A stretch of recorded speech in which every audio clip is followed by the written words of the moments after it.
Good morning, everyone. Thank you for joining us for Digital Citizenship in a Pandemic, Political Information and Action in 2020. I'm Rebecca Tromble, Director of George Washington University's Institute for Data, Democracy, and Politics, and I'm pleased to welcome you to our conference. Today, we have the opportunity to speak to a number of renowned experts, academics, journalists, medical and public health professionals, as well as grassroots activists about how the coronavirus pandemic has reshaped digital communication, campaigning, and activism in the lead up to one of the most consequential elections in this nation's history.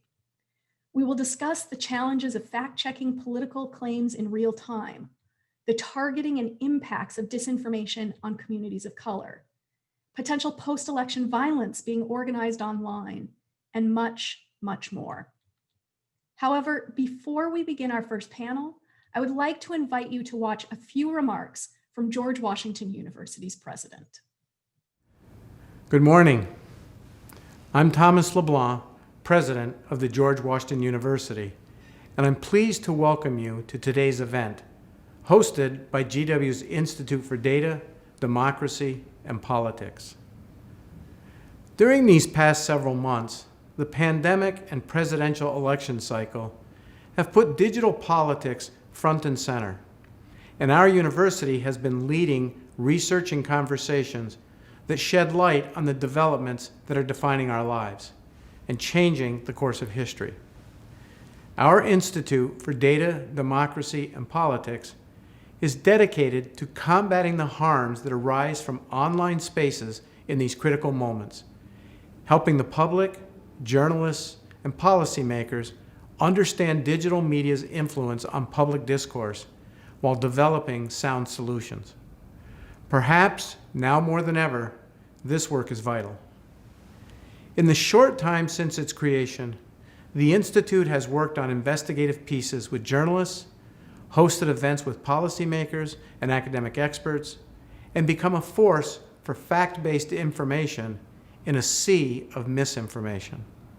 Most recently, our research tapped into Twitter and Facebook data to investigate the many ways that social media platforms circulate harmful, misleading, and divisive content. At a time when media manipulation, fake accounts, and malicious online activity are undermining democratic ideals and targeting vulnerable and marginalized members of society, events like today's can help us understand the rise and role of online disinformation.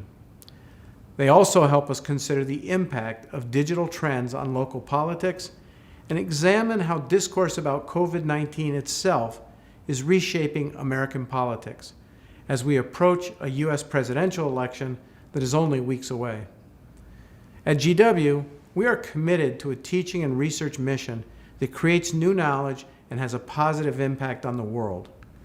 Through the efforts of our Institute for Data, Democracy, and Politics, I'm confident that this impact now includes making us all better informed and better engaged digital citizens. Thank you for joining us today for this important event. And now, I'd like to turn the program over to my colleague at the Institute for Data, Democracy, and Politics, Frank Sesno.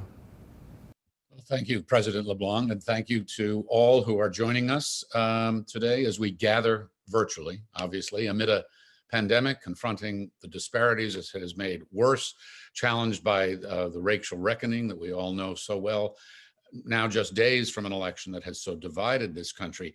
It is fair to say that our very survival on so many levels depends on credible fact-based information.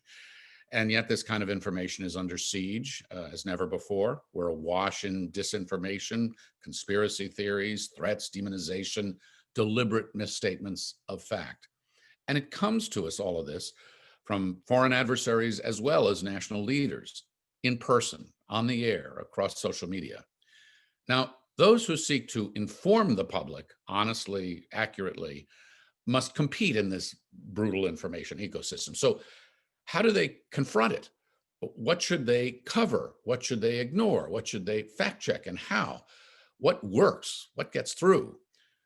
these questions and more will be for this incredible panel of journalists and a scholar who are very much on the front lines. But first, this is what it's become.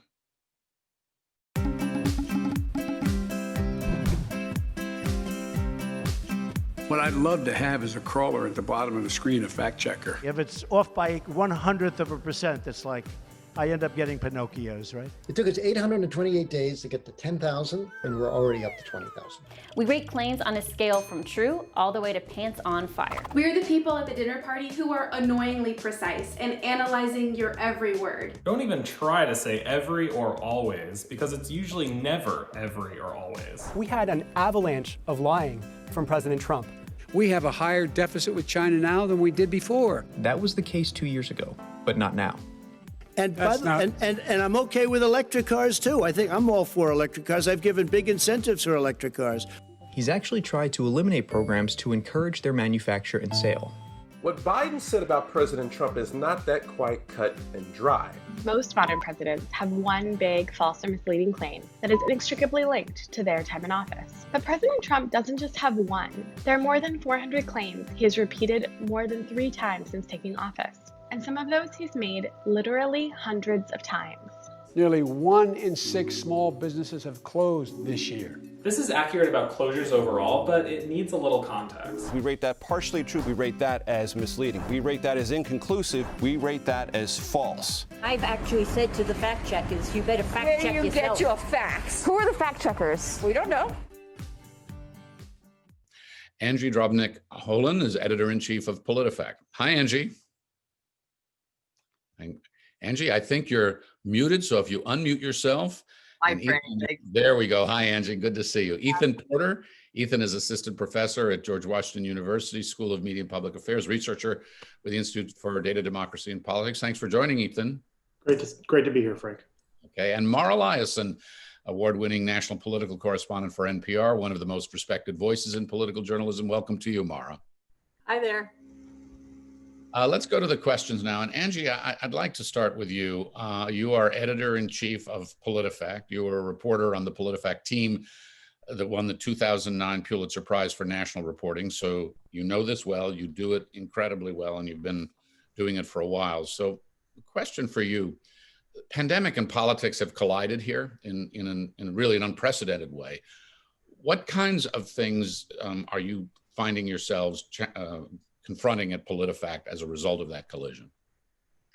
Well, it's been the busiest and most frenetic campaign season that I can remember. There is so much conversation about what's going on. There's so much misinformation online. We basically are fact checking full tilt every day. And in addition to fact checking the normal kind of policy disputes that would happen, we're also fact-checking misinformation about a pandemic that is spread online. And then we have the unusual situation where the president is sometimes a source of misinformation with his tweets or what he says.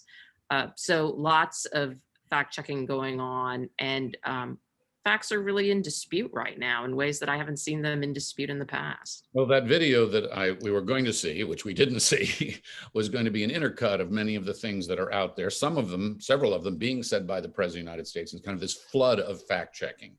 So Angie, question, what are you focused on in your fact checking, and especially with this sort of collision of COVID and politics? What are some of the examples of the types of things you've been fact checking of late?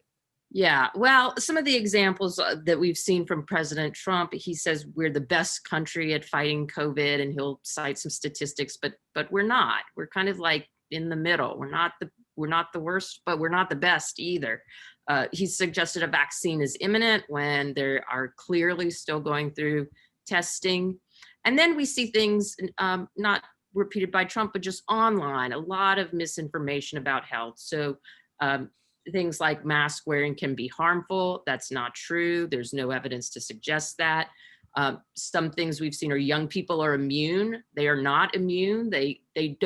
Being older is definitely more of a risk factor, but young people get sick and sometimes die as well. And then we've seen just a plethora of claims about fake cures, things like bleach or vitamin C or warm water, which is really weird. that are just not true, but they seem to gain traction and travel throughout the internet.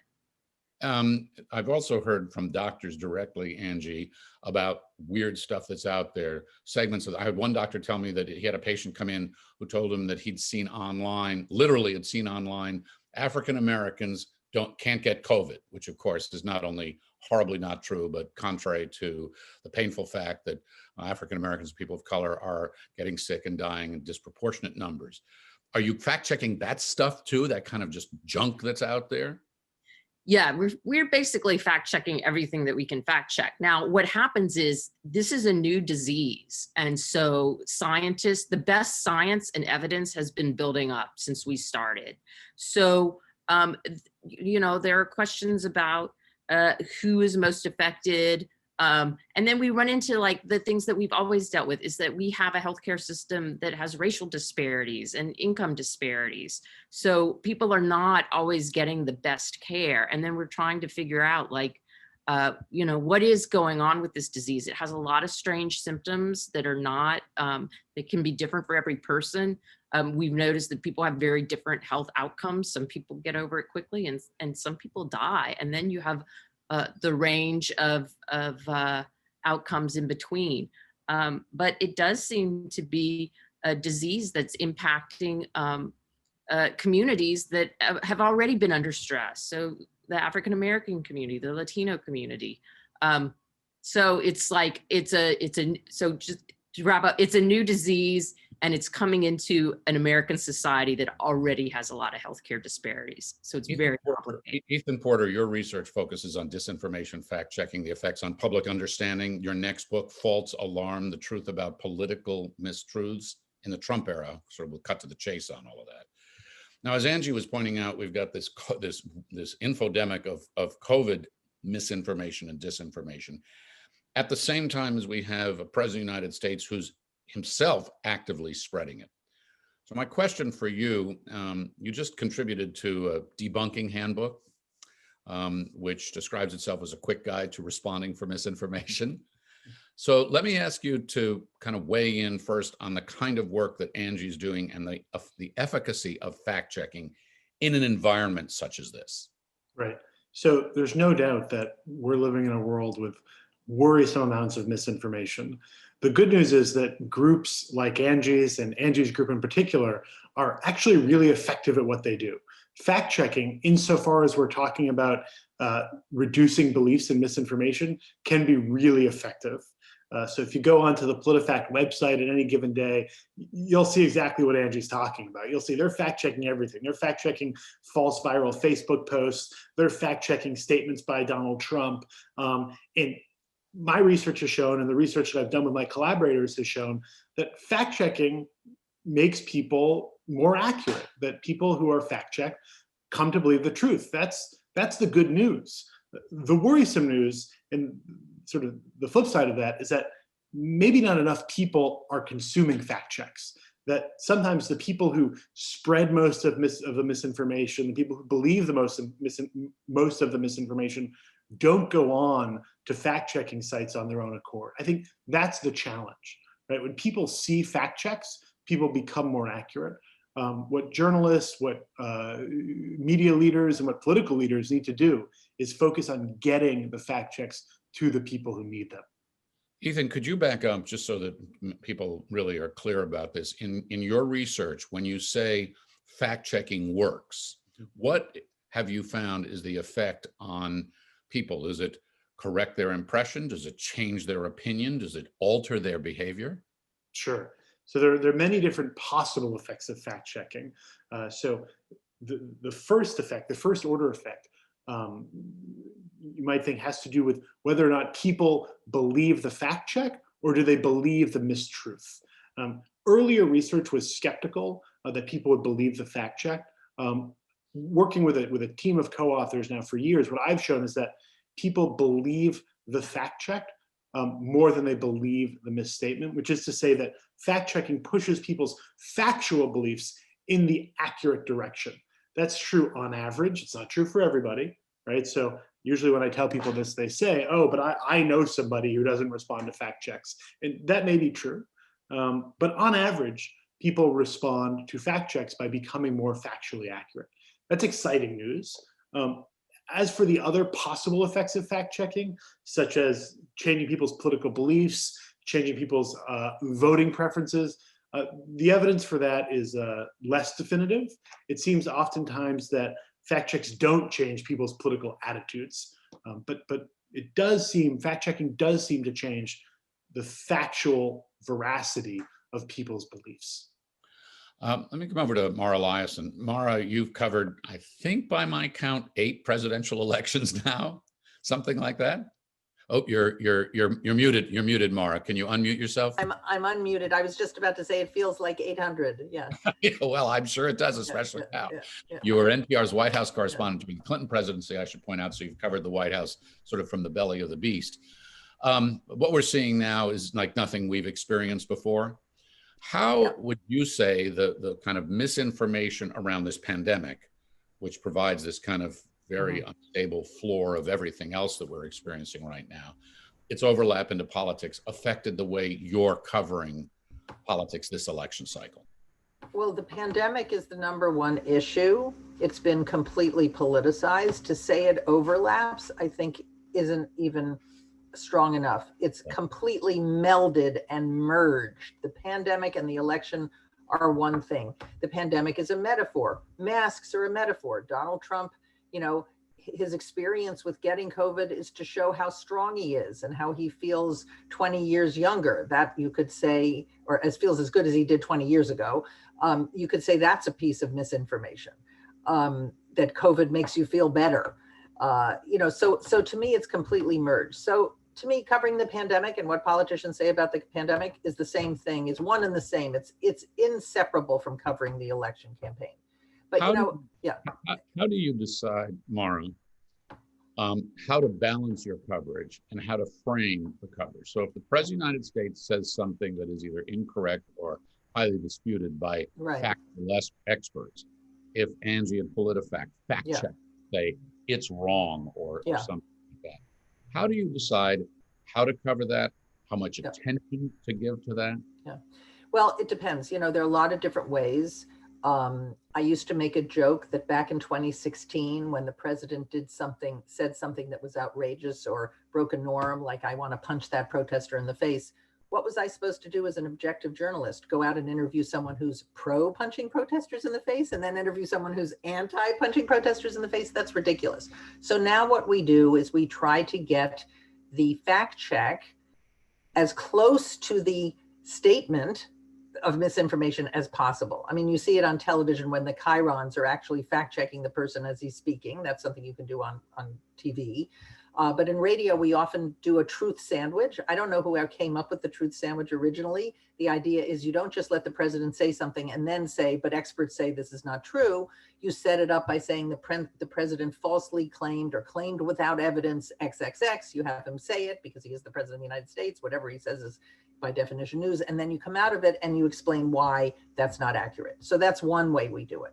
The other thing is, you know, and this is something I actually wanted to ask Ethan, and maybe he can get back to this later, the difference between misinformation and disinformation. And, you know, Ethan talked about how people who are fact-checked become more accurate.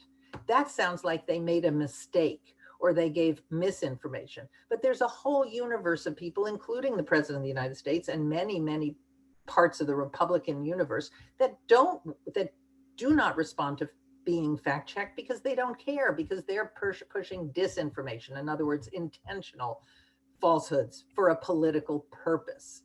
You know, it's like, you know, when the president gives a shout out to QAnon and praises them for being against pedophilia, you know, that's not a mistake that he made that can be fact-checked. You know, that's on purpose. But in terms of what we do, you know, editors at NPR have this challenge every single day. When the New York Post story comes out, and we can talk about that later, about Hunter Biden's computer, do we cover the fact that, oh, look, the New York Post says that there's this and this on Hunter Biden's computer? Or do we say, whoa, you know, here's a story that some experts say is a classic case of Russian, you know, potentially Russian disinformation?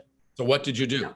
Well, we had David Folkenflik. Okay, many news organizations have a new beat in the last, I don't know, 10, 15 years, the media beat. We actually have a reporter covering the media. So what we did is David Folkenflik, who's our media reporter, he covered it as a media story. The New York Post did this. Why? And then talked about all the ways that it might be inaccurate, it might be a Russian disinformation campaign, et cetera. So we didn't not cover it. It's out there. Even if Twitter tries to block it, the New York Post has a website. So it's available. So he did it. That's how he came at it. This gets to one of the core dilemmas, and I'll talk about this, but I want to come to Ethan to respond to Mara, what you just said in a moment. One of the core dilemmas about, you know, do you cover something, and if by covering something because it's out there, you elevate it. But Ethan, Mara threw a couple of questions your way, so let me let you respond to disinformation. Sure, I think you've picked up on one of the sort of most interesting tensions in the study of fact-checking misinformation, which is the possibly different reactions to fact-checking when we look at fact-checking when applied to Republican or political elites and everyday non-political elites, partisans, okay? So one way to think about this is Donald Trump himself may respond to a fact check by rejecting the fact check. Okay, we've seen that in real time. There have been several press conferences where a reporter will fact check Donald Trump and he will resist the fact check. He will not evince any greater accuracy because of the fact check. On the other hand, average Republicans, when exposed to fact checks of Donald Trump's misinformation, do become more accurate. In political science, we might attribute this to the sort of different levels of commitment that partisans, that elite politicians have compared to, you know, everyday partisans. Elite politicians may simply be more invested cognitively in misinformation and disinformation, whereas you know, compared to everyday people will say, okay, you know, fine, I understand that's false information, set it aside and move on with their lives. So I think that's a really interesting dynamic. Angie, can I come over to you? I want to ask you about this and another effect that it has, which is something that's been raised a lot and the media have been criticized a lot for in the past, is false equivalency, for example, on climate change. But there are many people who are keeping score, you might call it false equivalency, on who you're fact checking and whether the fact checking itself is biased or fair. I mean, just to be direct about it, you come under a lot of criticism from people on the right who say that, you know, you are biased. How do you address that? How do you address that at a time when you have a president who seems to be particularly fast and loose with the facts? Yeah, I have to say, I get a lot of email from readers who are fans of President Trump who say, like, you're biased because you fact checked the recent debate and you know, maybe you found 12 things wrong that President Trump said, but you only found 4 things wrong that Joe Biden said, and that means you're biased. And I have a couple of different responses to that. The first thing I say is, well, tell me what we missed from Joe Biden and we'll take a look. Because we don't, you know, we're nonpartisan fact checkers. We do have a commitment to fact checking both parties, all candidates. So that's the first thing. The second thing I say is if Trump said 12 things and Biden said 4 things, I can't leave out 8 things that Trump said just to give this illusion of balance. I mean, that's an ethical problem. Speaking as a journalist, I think our highest ethical commitment is to the truth.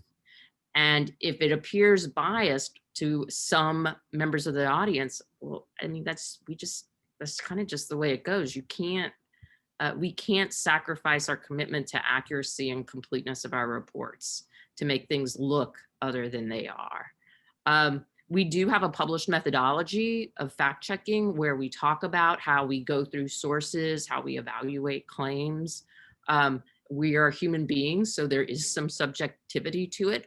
But I think overall, we get very close to an objective method of looking at the candidates and then fact checking what they say. And at the end of the day, I think our commitment to the craft of journalism itself has to be higher than trying to make things look different than they are. Ethan, I want to come back to you very quickly and ask you something about out of this debunking handbook. And then Maura, I want to ask you directly about how that can be applied in the real world of journalism where you work. First, Ethan, let me let you have a quick word about what this debunking handbook is. Sure. So the debunking handbook came out last week. It's the updated version of the debunking handbook that came out in 2011. The original debunking handbook, that came out about 9 years ago now, spoke a lot about backfire. And backfire was this idea that if you are fact checked, you would respond to the fact check by backfiring and becoming more convinced in the initial misperception or misstatement. Subsequent work that I've been a part of has cast doubt on the frequency of the backfire effect. We found that it's pretty rare. In the new debunking handbook, we summarize the literature on debunking. We summarize the scientific consensus. There's about, I think, 22 professors from all disciplines talking about how to best debunk. And the sort of headline recommendation from that handbook is debunk often and debunk aggressively. Don't be shy. Exactly. All right. So let me ask you about this. In the debunking handbook, under the little header, misinformation can be sticky. It says the following: fact-checking can reduce people's beliefs in false information. However, misinformation often continues to influence people's thinking even after they receive and accept a correction. This is known as the continued influence effect. I'd like you to explain that, and because then I want to apply it to how reporters are supposed to address this situation. Sure. There's been work showing that even if a fact check is effective at reducing a misperception, people's related views might still be affected by the initial misinformation. So for example, if Donald Trump issues misinformation attacking his political opponent, and then Angie's team at PolitiFact issues a fact check, people who read that fact check will probably move away from the misinformation. They'll become more accurate. They'll be responsive in the direction of greater accuracy, but they still might hold a lower opinion of the politician who Donald Trump used to smear with misinformation, right? So that's a concerning problem, I think. Okay, so Maura, we've long operated, you and I covered the White House together. We've done that. We know how all presidents and their communications team try to throw information out there because they want us. They want us to echo that. They want to put that out there. In an environment such as this, that's so challenged with this idea of a continued influence effect, do you change the way you put that information out there? How do you address that reality? You're muted, Maura, sorry. Okay, sorry. This is a really, really, really tough problem. Because we're so tribal, because of the tribalizing effects of social media, whatever we do to discuss a piece of misinformation or disinformation, we're putting that piece of disinformation out there. And by definition, I guess we're giving it more life or airtime. NPR is a mainstream news organization. It's a fact-based news organization. We try to surround this piece of misinformation or disinformation with as much context and fact-checking as we can. But what we found, maybe Ethan can talk about this, but there are plenty of Trump voters who say, I know he's a liar. I don't care. I'm still for him. In other words, that's, I guess, a different question. They think they know what reality is, but they don't care. But the ability of political actors to create an alternative set of reality, alternative reality. Don't forget, we started the Trump administration with the famous quote, alternative facts. We thought there was only one set of facts, and we thought a democracy depended on a shared set of facts, and then you work your way to opposite, sometimes vehemently opposite opinions. We're not there now. All that I think we can do in the mainstream media is to provide context, to explain what's happening, to explain why a person is purveying a piece of disinformation or an organization is doing that.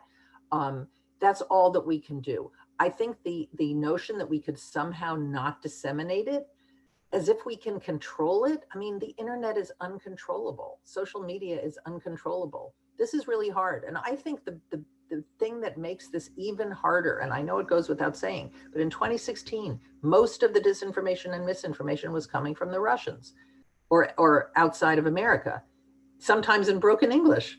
But now it's generated in this country by the President of the United States often, and also by political actors. I mean, there was a piece on Axios about all of these fake local news outlets that say on their homepage that we provide you with unbiased, fact-checked information, and they're all, fronts for Republican PR groups.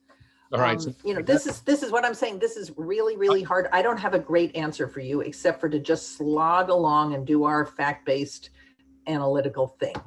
Well, I will say, Mara, though, and Angie, I want to come to you about sort of fact checkers, because how do people even know what's legitimate? Yeah. But I mean, Mara, I had a very interesting conversation with a network president, and I'll be writing something up about this, but this person actually suggested that there could be a scenario through which this news organization would not report what the president said, or would so drop it down into the story to diminish it. If, for example, he claimed on election day or election night that President Trump said that he was winning when the evidence suggested otherwise, or we knew that there were a lot of close states with a lot of mail-in ballots that had not yet been counted. I mean, can you imagine as a reporter deliberately ignoring something? No, that example, but that example isn't just disinformation or misinformation. That's the President of the United States making a political act that is hugely consequential, that will be pushed back against by all sorts of actors, including the secretaries of states, all over the country, who haven't finished counting their ballots. That's a little different. I cannot imagine if on election night, now, let me just be clear. It's not, the choice isn't, oh, we're going to just cover the president declaring victory, or we're not. I mean, those aren't the two choices, to kind of try to ignore that he's just declared victory or have him declare victory as if it's legitimate. We're going to have to put that in a humongous truth sandwich. I mean, the President of the United States is trying to delegitimize the election. He wants the counting to stop, even though there are millions of votes that are still out there. Here are the rules in these states that say they're going to keep counting, blah, blah, blah. I mean, we'd have to cover that. I do think, though, that the President of the United States is being covered differently. Sometimes networks, including Fox, are not carrying his rallies live. That's a little bit different. But yes, there are times that news organizations have decided to downplay what the president is doing because they don't consider it to be news value. I mean, that's what you would know this better than anyone. That's what gets you to the top of the newscast, something that's the most important, the most newsy. Gets you to the top of the newscast, as we well know, is the most outrageous, the most sensational. Angie, how do you put this? Not at NPR. Fair enough. Yeah. Well, this conversation reminds me that misinformation is a society-wide problem, and the media cannot solve it on its own. And I think sometimes we get into this mindset, sometimes our audience puts this on us, that if the media acted differently, everything would be fine. That is not true. This misinformation and just kind of this assault on facts is also coming from the political process. It's coming from political leaders. It's coming from voters. That's a very hard thing to deal with. The political leaders are extremely responsive to the public. I mean, I see that over and over. And like, for example, why don't the Republican senators hold President Trump more accountable for things? They're afraid of the voters. They're afraid of their Republican primary voters. So when we talk about the problem of misinformation, we really have to look at all sectors of society, and including the tech platforms. We haven't talked about them yet. They have a very significant role to play. It's like we all have to do our part if we're going to get to a more fact-based public discussion. Angie, I want to, in this context, to ask you about something that Ethan raised earlier, and that is fact checks can have effect if you see the fact checks. How are you at PolitiFact working to get to new audiences, different audiences, people who might not typically and repeatedly consume fact checks? Yeah, it's been like this whole new world being an independent nonprofit online news organization, because we're pushing our content out through more channels than ever before.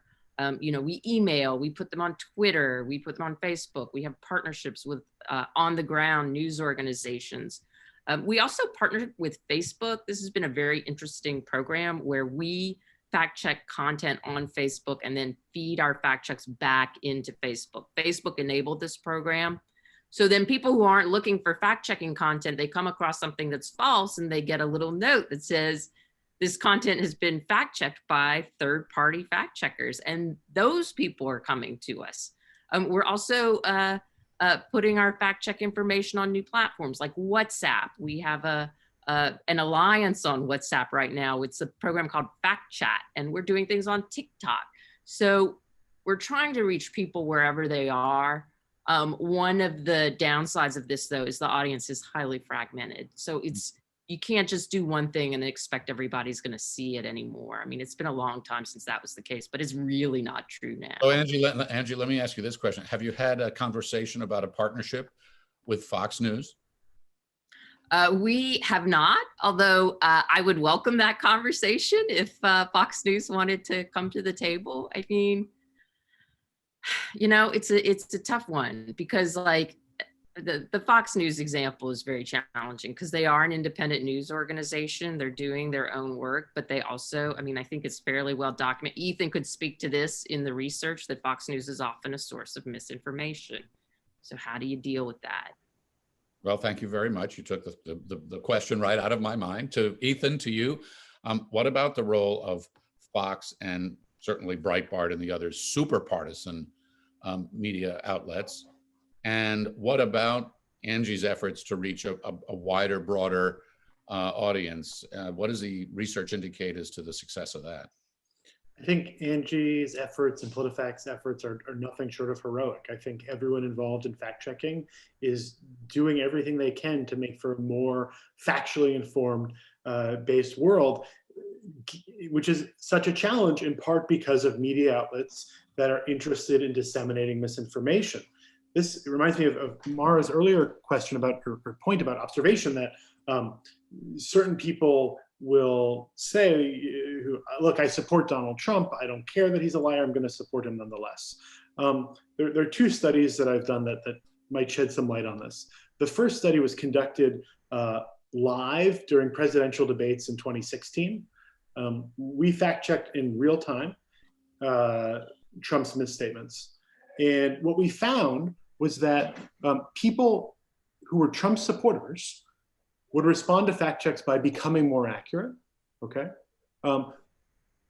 But at the same time, there would be no downstream effects on their political views, okay? So Trump supporters who see a fact check of Donald Trump become no less supportive of Trump because of that fact check. They do become more accurate. So I've always thought, from my perspective, Fox News, Donald Trump, the sort of conservative media ecosystem should not fear fact checks at all. It turns out that people's political views are pretty deep. If we're interested in making a more informed public, though, we can fact check people without being worried that we're dramatically shaping the sort of ideological views of those who consume them. Ethan, very quick. Sorry, go ahead. Yeah, I just to jump in on that. I think it is, sometimes people have a tendency to see this fact checking through a partisan lens, like, oh, it's the conservatives who are wrong. If we had had a Jeb Bush presidency, there's no doubt in my mind that it would have been very conservative, but very fact-based. He was a different sort of person, had much more of a research bent himself. I mean, this stuff, it does not, the factuality has no political party that it's attached to. And these trends that we see now, they can change. So I think if we are going to be dedicated to factuality, we also need to be dedicated to nonpartisanship. Can I ask a question? Yeah, go ahead. Just to Ethan and also to Angie.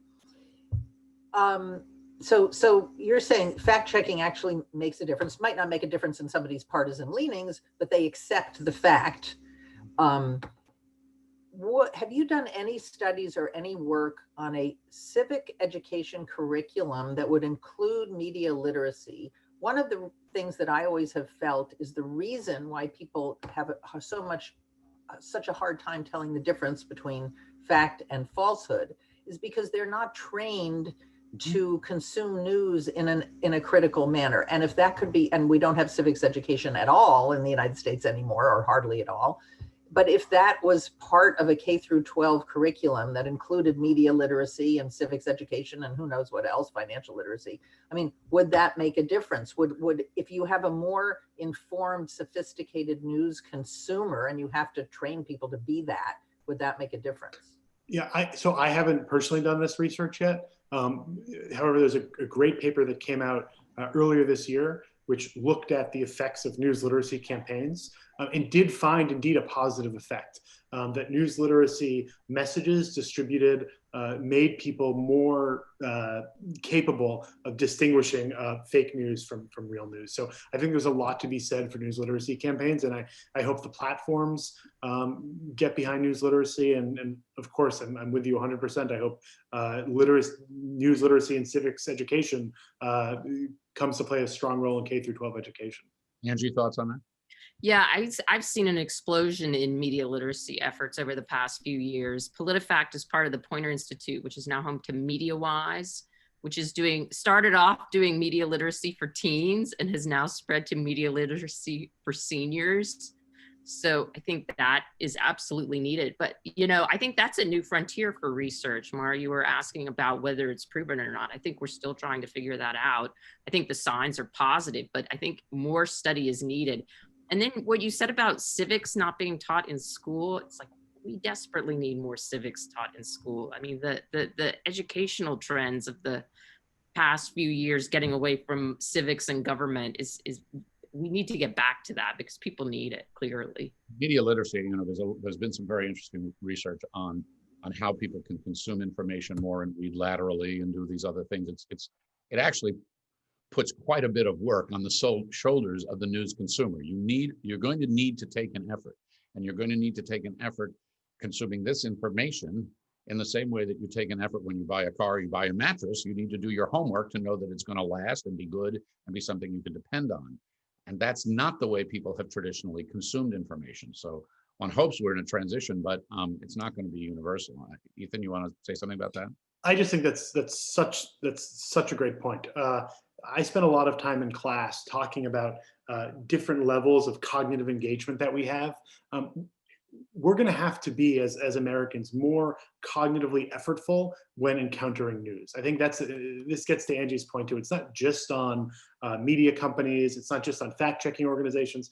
For those of us who are interested in, a shared set of facts, it's going to be on all of us. We're going to have to take information seriously. We're going to have to think more critically. We're going to have to put our thinking caps on when we encounter news, because that probably will help us distinguish real news from fake news. We have just a couple of minutes left, and I'd like to go around to each of you here and sort of ask a dual question that I'd love for you to put into a single succinct answer. And that is sort of, what have you personally / professionally learned from this extraordinary moment that we're in? And how would that fashion maybe one clear recommendation that you might make to a news organization, a credible news organization, about how it can be more effective in reaching more people with accurate information in the midst of this infodemic, as we sometimes call it? Angie, you want to go first with that? Yeah, what I've learned is like how important it is to stay committed to our own principles in the media, because we are subject to a lot of abuse. I don't know any other way to put it. I mean, the criticism from different sectors of the public is huge. So at the end of the day, I think we need to look at ourselves and say, do I think I did a good job giving people the most complete, factual, fair information I could? And if the answer is yes, we need to be satisfied with that. We're not going to please everybody. For news consumers, I would say find a news organization that you trust and that has a good, complete offering of information and really engage with that news organization. Support it with your subscriptions, support it with your attention, because I really feel strongly if people just are like, oh, well, I'll just pick up the news I need. I'll see it on my Facebook feed, or maybe I'll catch it at the corner of my eye on a TV that's on somewhere. That's not good enough. Not good enough. We need to be engaged news consumers. And you know, there's a very interesting thing you raise here very quickly. What is trust? Is trust a news organization that makes you feel comfortable because it reflects your worldview?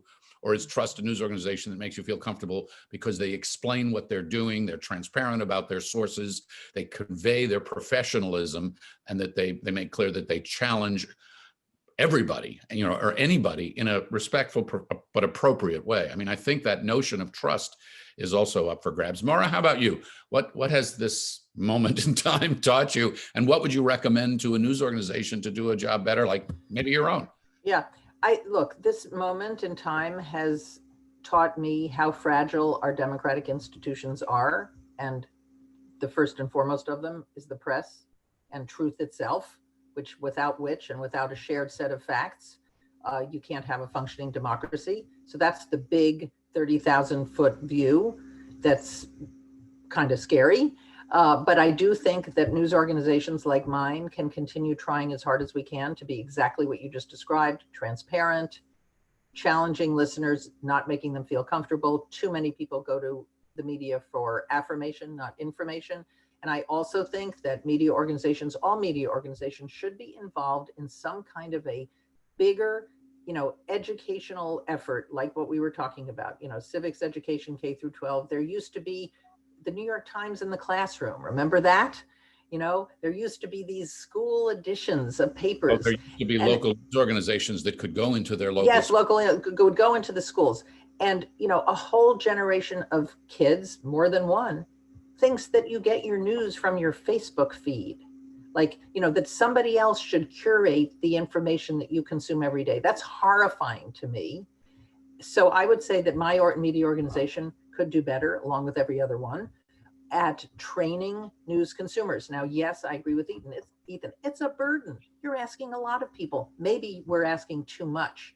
And maybe if there was more accurate information out there, we wouldn't have to put the whole burden on the poor news consumer, who's also really busy and stressed in about 100 different ways, that they have to figure out the difference between misinformation and factual reporting. Maybe we could do better at lifting the burden off them.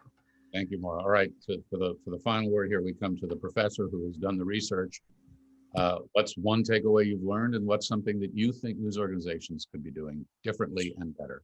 Sure. So I'm always, I've really been surprised by the large role that elite norms play in our discourse. In my research, I found again and again that everyday Americans across the political spectrum are willing to respond positively to fact checks. I don't think that's true of our political leaders. And it's been, to the extent that we have a problem with misinformation in this country, I'm more and more convinced it's because of our political leaders. So the importance of of elite norms is, I think, so massive here. In terms of recommendations, I would sort of suggest the flip side. So it's true, we don't do nearly enough news literacy anymore. I was just thinking during this about Time for Kids. I grew up reading Time for Kids. Does Time for Kids exist anymore? I'm not sure. What's interesting is that in the study of misinformation in particular, we found that older people are far more likely to share misinformation than younger people. So I would say we don't just need a K through 12 education program. We need an education program for people who who do not grow up as digital natives. 65 plus those people tend to be far more likely to share misinformation online. So we need to do two things at once. We need to have a campaign designed to educate young people, while also educating the older generation about how to spot fake news and how to distinguish it from actual news.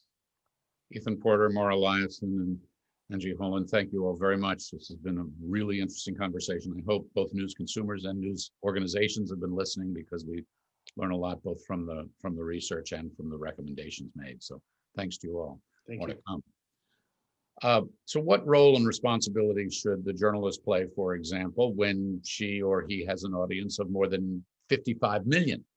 and both candidates in attendance, standing right there. Here I'm referring to the highest stakes showdowns, presidential and vice presidential debates. We've just had one of each. We're going to have another. This is a conversation I had recently with USA Today's Susan Page, who moderated the vice presidential debate between Mike Pence and Kamala Harris. Susan, thanks so much for taking a few minutes to be with us. Hey, it's great to be with you, Frank. So, Susan, you were in the crosshairs in a big way in that debate as you were sitting on that stage, and we'll get to the fact checking and the rest in a minute. What was going through your mind?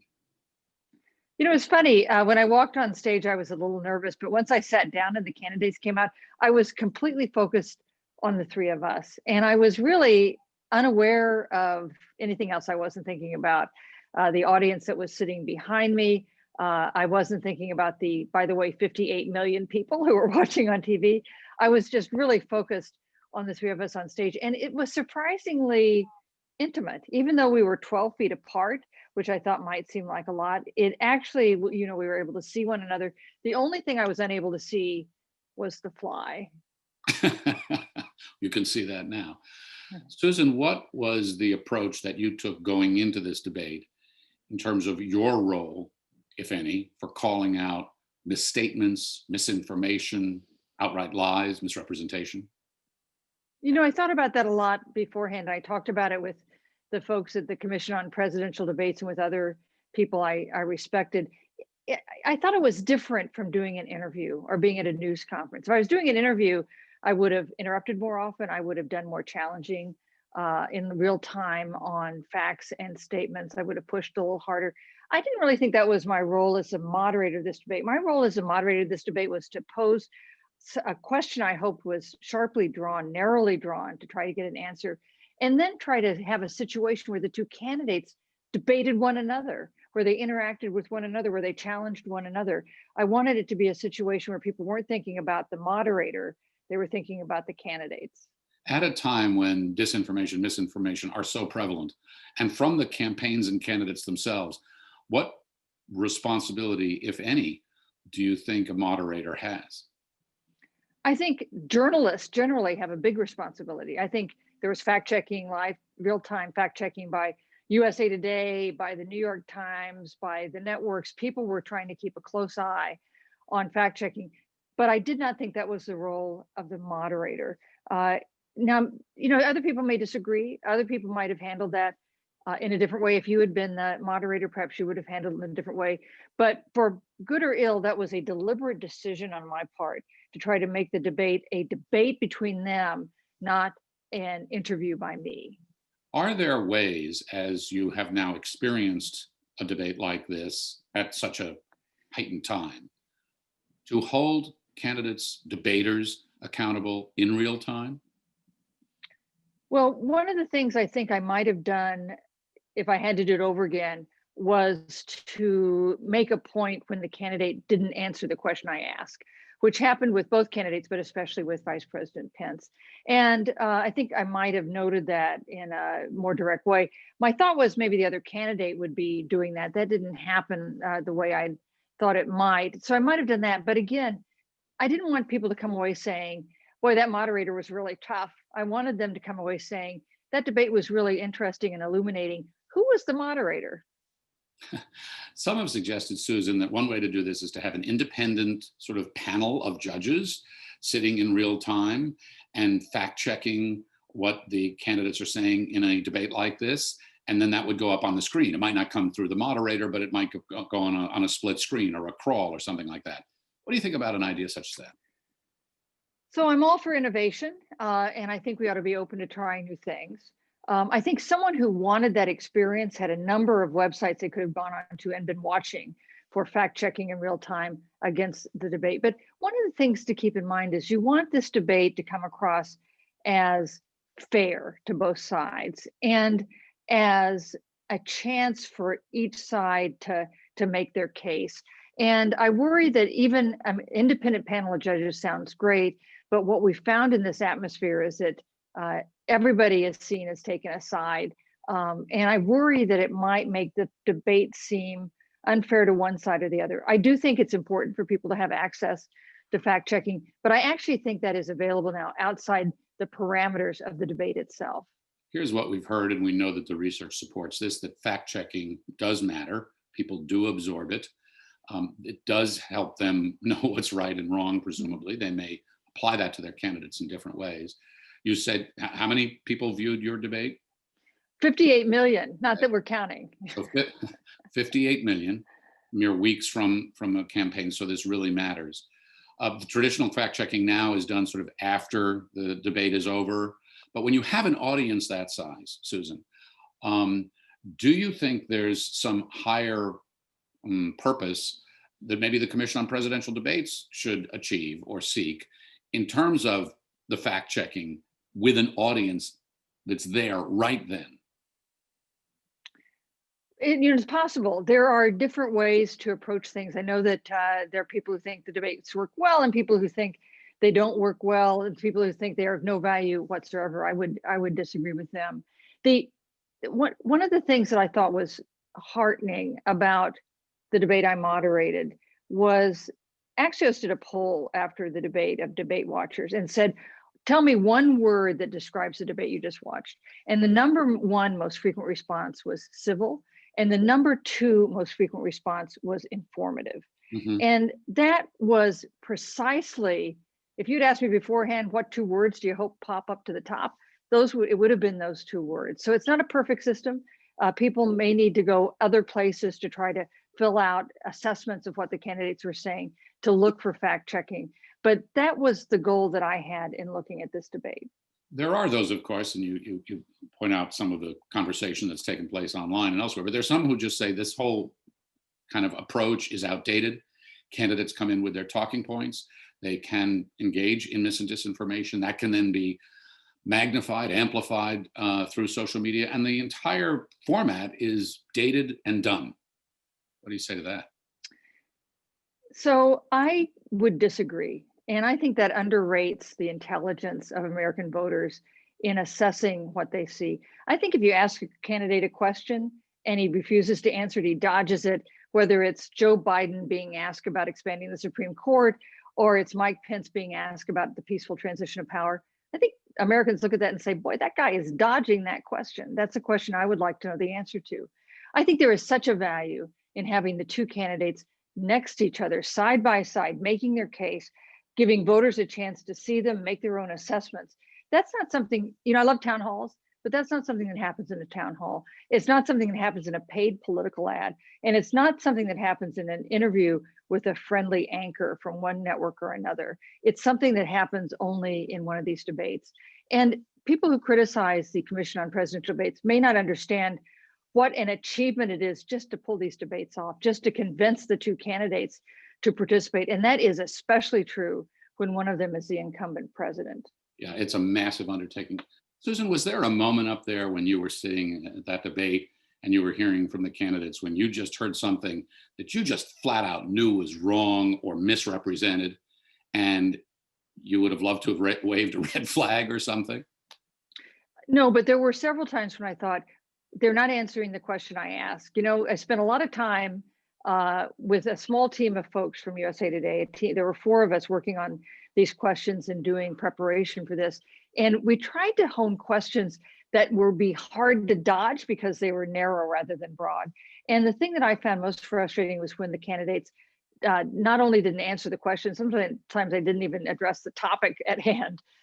And that was when I thought maybe I should be challenging them more directly here. But for better or worse, I handled it the way I did. I know there are many ways to handle these things, but that was the project. But it was that more than really fact checking some misstatement in my case.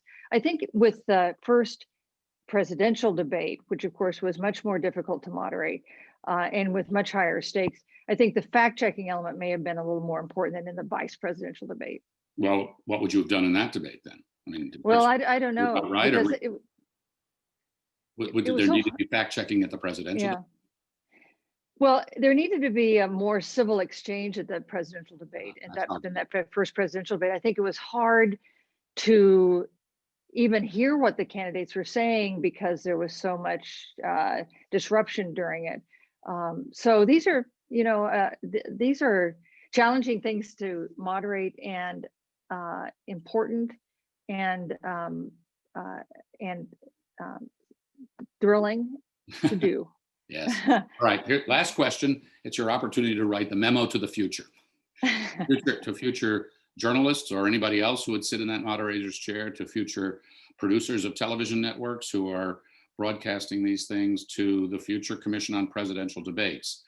What are a couple things in this, information-addled world that you would recommend or think or tell them to be super sensitive to in terms of fact-checking future candidates?